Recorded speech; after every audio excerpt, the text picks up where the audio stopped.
Welcome to Not Milk Never Milk. Subscribe if you're lactose intolerant. You start with the essentials. Confirm your iPad runs iPad OS 13 or later so Memoji is available. Once done, open Messages and choose any conversation. This gives you the built-in Memoji editor.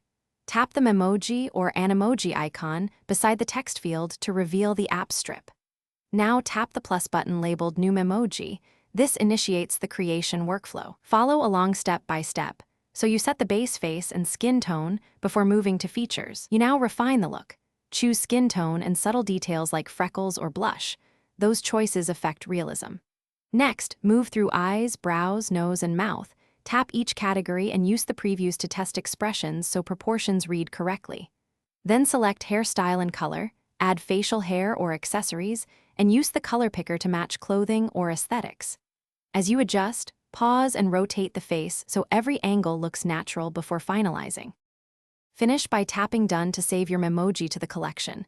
It will generate sticker packs automatically.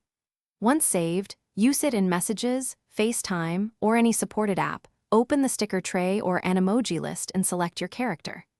If something goes wrong, here's one key troubleshooting tip. If the Memoji won't animate or lags, restart the iPad and ensure iPad OS is up to date. Then check camera permissions. That usually resolves recognition and performance issues. Thanks for watching. If this was helpful, leave a like and consider subscribing. See you next time.